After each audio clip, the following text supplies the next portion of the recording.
Voilà, donc on va vous proposer cette interview qu'a accordé l'ambassadeur du Cameroun au Libéria, en Guinée-Conakry et en Sierra Leone à Séverin Alegambélé depuis Monrovia au Libéria. Merci Eric Christian de nous retrouver ici à Monrovia, à la résidence de monsieur l'ambassadeur du Cameroun au Libéria, en Guinée-Conakry et puis en Sierra Leone. Monsieur l'ambassadeur qui a bien voulu nous accompagner, nous accueillir dans le cadre du travail que nous sommes venus faire ici, à savoir la couverture de la cérémonie de prestation de serment du président George Mané Weah. Monsieur l'ambassadeur, merci d'être avec nous. Vous avez été choisi comme représentant spécial du président de la République à l'occasion de cette cérémonie d'investiture du président George Mané Weah. Et vous avez vécu comme nous la scène, une scène voulue grandiose avec la participation de nombreux chefs d'État africains, des stars du football comme Samuel Eto'o-Fils et bien d'autres personnalités qui ont été invitées. Quelle est la leçon que vous tirez de cette cérémonie?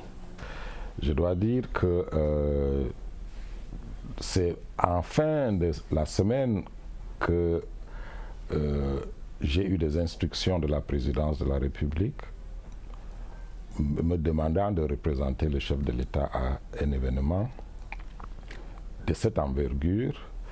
Vous avez constaté la liesse populaire, vous avez constaté la fierté avec laquelle toute la population libérienne a répondu d'abord à l'élection de son nouveau président et finalement à son installation sur le fauteuil présidentiel.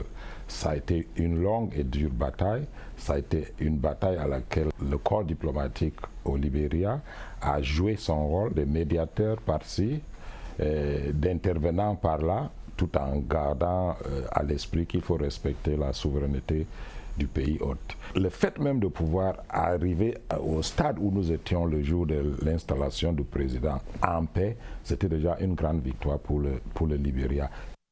Alors, monsieur l'ambassadeur, vous avez eu la chance d'arriver dans ce pays quelques mois, quelques semaines après l'arrêt des hostilités, des combats meurtriers au Libéria.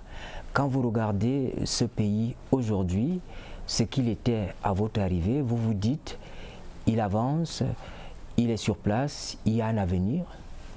J'arrive ici à Monrovia, pas quelques mois après, mais quelques années après.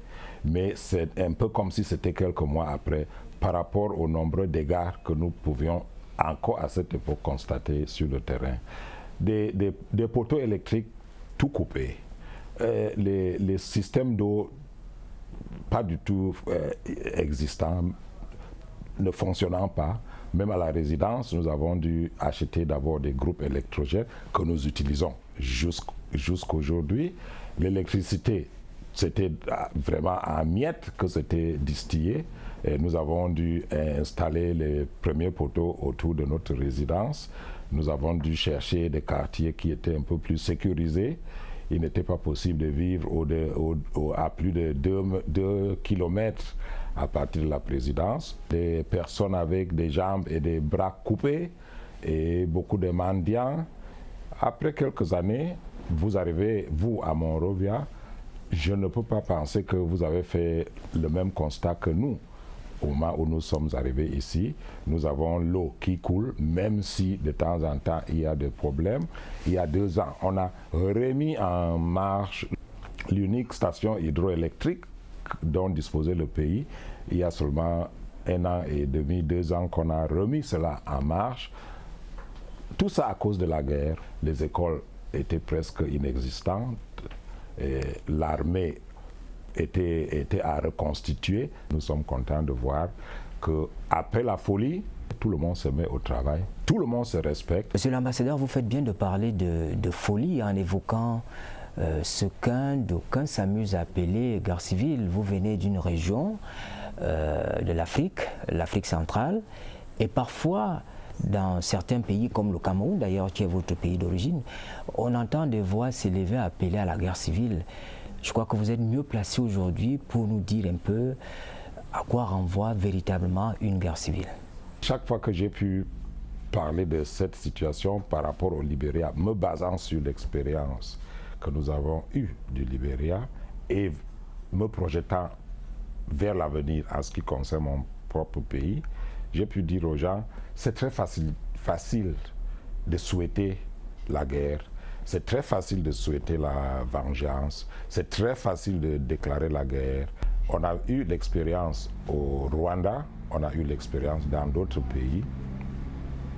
Une guerre où l'ennemi n'est pas visible, une guerre où le voisin est l'adversaire, où le frère est l'ennemi, où l'épouse est l'adversaire.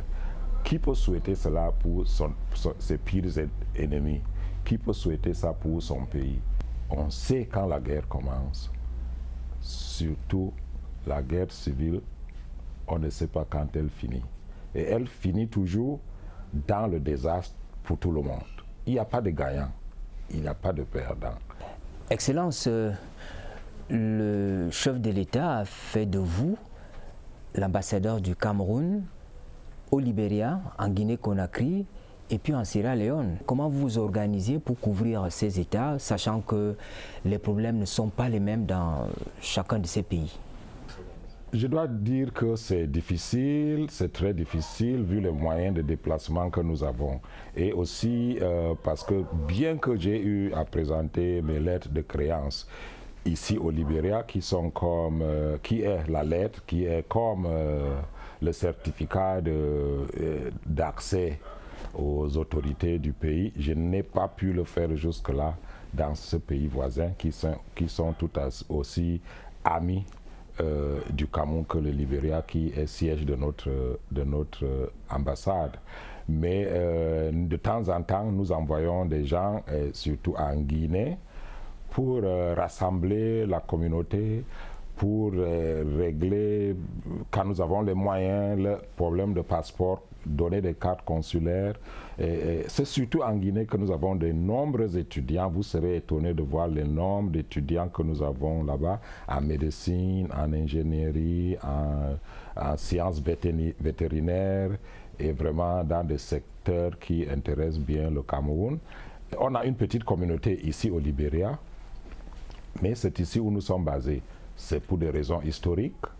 Le pays, le Libéria, à travers le président Topman, était le premier pays à reconnaître le Cameroun après notre indépendance.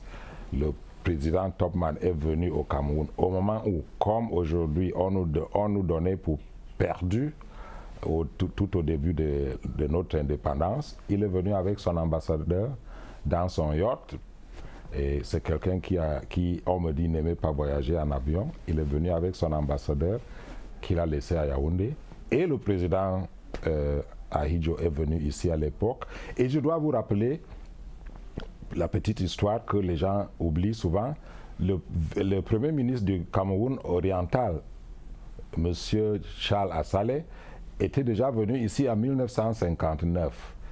Et a été à Sanikwele, qui est en réalité le siège affectif, comme on peut dire, de l'Union africaine, là où on a rencontré les présidents Touré et Nkrumah et les autres pour discuter, et on a signé nos premiers accords avec le Libéria avant même qu'on arrive à l'indépendance.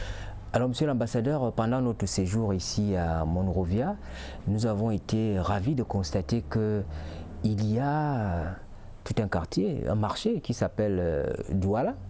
Vous avez dans le Grand Bassa une communauté qui s'appelle Bassa. Comment vous expliquez cela? À ma grande surprise, j'ai trouvé Douala que j'avais laissé à la prise de l'avion. Je l'ai trouvé encore à l'arrivée ici.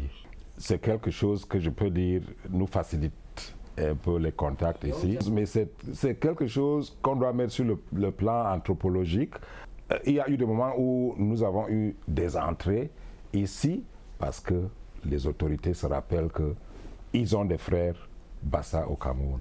Et chaque fois que j'ai pu envoyer quelqu'un au Cameroun, peut-être qui venait en mission en donnant le visa, et s'il était Bassa, je lui disais toujours, quand vous arrivez là-bas, essayez de trouver vos frères Bassa. Puisque je représente aussi cette tribu ici, comme les autres tribus du Cameroun.